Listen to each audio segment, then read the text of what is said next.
Hello అండి, welcome to best kitchen. నేను మీ రాధికని. Best కిచెన్లో నేను చేయబోతున్న రెసిపీ ఎంతో ఎమ్మీగా టేస్టీగా ఉండే మామిడికాయ చేపల కూర. ఇది చాలా చాలా టేస్టీగా ఉంటుంది. ముఖ్యంగా వేడివేడి అన్నంలో తింటే చాలా అద్భుతంగా ఉంటుంది. తప్పకుండా మీరు ఈ రెసిపీని ట్రై చేసి చూడండి.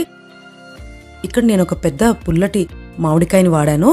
చింతపండుతో పాటు పెద్ద పుల్లటి మామిడికాయ తీసుకోవడం వల్ల ఈ కూర అనేది చాలా చాలా టేస్టీగా ఉంటుంది. నా ఛానల్ తప్పకుండా సబ్స్క్రైబ్ చేయండి. మీకు ఈ రెసిపీ నచ్చినట్టయితే మీ ఫ్రెండ్స్కి రిలేటివ్స్కి షేర్ చేయండి. ఇంకా పక్కనే ఉన్న బెల్ ఐకాన్ని యాక్టివేట్ చేసుకోండి. ఇప్పుడు దీని తయారీ విధానం, కావాల్సిన పదార్థాలు చూద్దాం. ముందుగా ఇక్కడ నేను 1.5 kg ఈ విధంగా పెద్ద పెద్ద చేప ముక్కల్ని తీసుకున్నాను. ఈ విధంగా మనం చక్కగా క్లీన్ చేసుకొని పక్కన పెట్టుకోవాలి. చూడండి, ఇటువంటి పెద్ద పెద్ద చేప ముక్కల్ని ఇక్కడ నేను తీసుకున్నాను.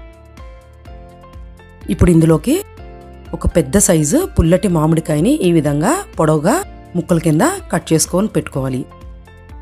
ఇంకా 7 నుంచి 8 పచ్చిమిరపకాయలు, ఇక్కడ నేను ఒక బౌల్ తరిగిపెట్టిన ఉల్లిపాయలు, ఇంకా కొత్తిమీర, కచ్చా పచ్చగా దంచుకున్న అల్లం వెల్లుల్లి,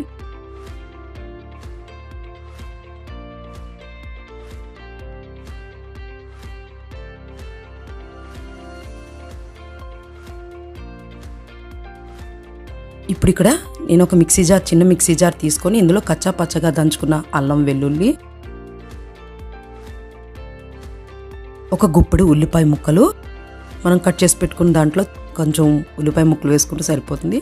1 స్పూన్ ధనియాలు, 1 స్పూన్ జీలకర్ర వేసుకొని నీళ్లు వేసుకోకుండా దీన్ని మెత్తని మిశ్రమంలా ఈ విధంగా తయారు చేసుకొని పక్కన పెట్టుకోవాలి. ఇప్పుడు స్టవ్ ఆన్ చేసుకొని పాత్ర పెట్టుకొని ఇందులో తగినంత ఆయిల్ వేసుకోవాలి. ఈ విధంగా చేపల కూర కాస్త నూనె ఎక్కువగానే పడుతుంది కాబట్టి మీ చాయిస్ ప్రకారం మీరు నూనె వేసుకోవచ్చు.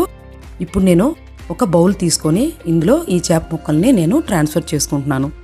ఇప్పుడు ఇందులో మ్యారినేషన్ కోసం తగినంత ఉప్పు, కారం, పసుపు వేసుకొని ఇప్పుడు ఈ ఉప్పు, కారం, పసుపు ఈ చేప ముక్కలకి బాగా పట్టేలాగా మనం ఈ విధంగా కలుపుకోవాలి. ఈ విధంగా బాగా మిక్స్ చేసుకున్న తర్వాత దీన్ని పక్కన పెట్టుకోవాలి. ఇప్పుడు కుకింగ్ ప్రాసెస్లోకి వెళ్ళినట్టయితే ఆయిల్ హీట్ అయింది. ఇందులో కరివేపాకు వేసుకొని ఈ కరివేపాకు చిటిపట్లాడినాక మనం కట్ చేసి పెట్టిన మిగిలిన ఉల్లిపాయ ముక్కలు ఇందులో వేసుకొని మనం ఒక 10 నిమిషాల పాటు మీడియం ఫ్లేమ్లో ముక్కలు మెత్తబడేంత వరకు ఈ విధంగా ఫ్రై చేసుకోవాలి. ఈ విధంగా ఫ్రై చేసుకున్న తర్వాత పచ్చిమిరపకాయలు మనం చివరిగా వరకు చీలకుండా ఈ విధంగా మధ్యలోకి చీలు పెట్టుకోవాలి. ఈ విధంగా కట్ చేయడం వల్ల మనకి పచ్చిమిరపకాయ అనేది మనకి పేస్ట్ అవ్వకుండా ఉంటుంది, ఊడిపోకుండా ఉంటుంది. ఇప్పుడు దీంట్లో కావాల్సినంత చింతపండుని ఈ విధంగా మనం నానబెట్టుకొని రెడీ చేసుకోవాలి. ఇక్కడ నేను సగం చింతపండు, సగం మామిడికాయ పులుపు కోసం సగం చింతపండు, మామిడికాయ తీసుకుంటున్నాను.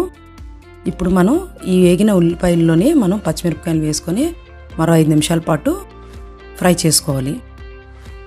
ఈ విధంగా ఫ్రై చేసుకున్న తర్వాత మనం రుబ్బి పెట్టుకునే ఈ మిశ్రమాన్ని కూడా ఇందులో వేసుకొని మరో 5 నుంచి 7 నిమిషాల పాటు లో ఫ్లేమ్లో ఫ్రై చేసుకోవాలి. ఈ విధంగా మనం ఫ్లేమ్ మార్చుకుంటూ ఫ్రై చేసుకుంటూ ఉండాలి. ఇప్పుడు ఫైనల్గా మనం మ్యారినేట్ చేసి పెట్టుకున్న ఈ చేప ముక్కల్ని ఇందులో వేసుకొని ఒక 5 నుంచి 7 నిమిషాల పాటు మూత పెట్టుకొని మగ్గనిచ్చుకోవాలి. ఇవి పెద్ద సైజు చేప ముక్కలు కాబట్టి మనం కాసేపు మగ్గించుకుంటే మన కూర అనేది చాలా రుచిగా ఉంటుంది. జనరల్గా మనం పులుసులో ముక్కలు డైరెక్ట్గా వేస్తుంటాం, కానీ ఇక్కడ నేను ఒక 7 నిమిషాల పాటు మీడియం ఫ్లేమ్లో ఈ విధంగా మూత పెట్టుకొని మగ్గించుకున్నాను. ఇప్పుడు 5 నుంచి 7 నిమిషాలు అయింది. చూడండి, చేప ముక్కలు అనేవి కాస్త టెండర్గా అయ్యింది, మగ్గాయి. మనం చేపల కూర వండేటప్పుడు ఎట్టి పరిస్థితుల్లోనే గరిటె కానీ అట్లకాడ కానీ వాడకూడదు. మనం కలుపుకోవాలంటే ఈ విధంగానే మనం కలుపుకుంటూ ఉండాలి. ఇప్పుడు రెడీ చేసి పెట్టుకున్న ఈ చింతపండు పులుసుని ఇందులో వేసుకోవాలి. ఇప్పుడు మళ్ళీ గరిటె పెట్టకుండా ఈ విధంగా బట్టతోనే మనం చేపల కూర అనేది కలుపుకుంటూ ఉండాలి.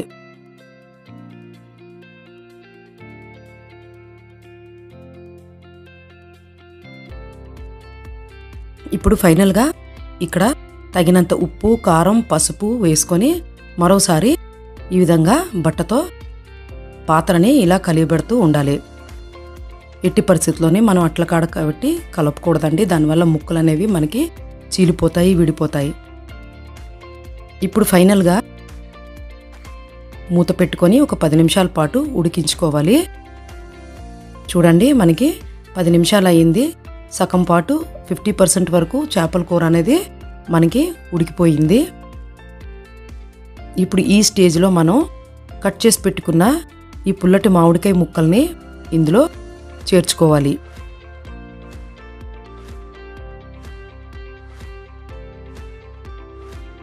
ఈ విధంగా ఈ స్టేజ్లో మనం కట్ చేసి పెట్టిన ఈ మామిడికాయ ముక్కలు వేసుకుంటే సరిపోతుంది. ఎందుకంటే మామిడికాయ ముక్కలు మనకు త్వరగా 5 నిమిషాల్లో ఉడికిపోతుంది. కాబట్టి మనం దించే ఒక 5 నుంచి 7 నిమిషాల ముందు వేసుకుంటే సరిపోతుంది. మరీ ముక్కలు మెత్తబడితే బాగోవు.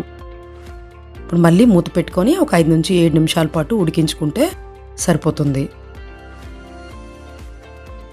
చూడండి మరో 5 నుంచి 7 నిమిషాల పాటు అయింది. ఇప్పుడు ఫైనల్గా మనం కట్ చేసి పెట్టుకున్న ఈ కొత్తిమీరని ఇందులో వేసుకొని గార్నిష్ చేసుకుంటే మామిడికాయ చేపల కూర అనేది రెడీ అవుతుంది. ఇది చాలా చాలా టేస్టీగా ఉంటుంది. దీని టోటల్ కుకింగ్ ప్రాసెస్ ఒక అరగంట పాటు పట్టిందండి. చూడండి ఈ విధంగా బట్టతో మాత్రమే మనం పాత్రను పట్టుకుంటూ కలుపుతూ ఉండాలి. ఈ విధంగా మనం కలుపుకోవాలి. అంతేనండి, ఎంతో టేస్టీగా యమ్మీగా ఉండే పుల్లటి మామిడికాయ చేపల కూర రెడీ అయింది. ఇది చాలా చాలా అద్భుతంగా ఉంటుంది. తప్పకుండా మీరు ట్రై చేసి చూడండి. కేవలం చింతపండుతో కాకుండా ఈ పుల్లటి మామిడికాయ వేయడం వల్ల ఈ కూర అనేది అద్భుతంగా ఉంటుంది. ఇలా వేడి అన్నంలోకి తింటే చాలా చాలా బాగుంటుంది. తప్పకుండా మీ కామెంట్స్ని పోస్ట్ చేయండి. మరిన్ని వెరైటీ రెసిపీస్ కోసం నా ఛానల్ని ఫాలో అవ్వండి. Thank you for watching.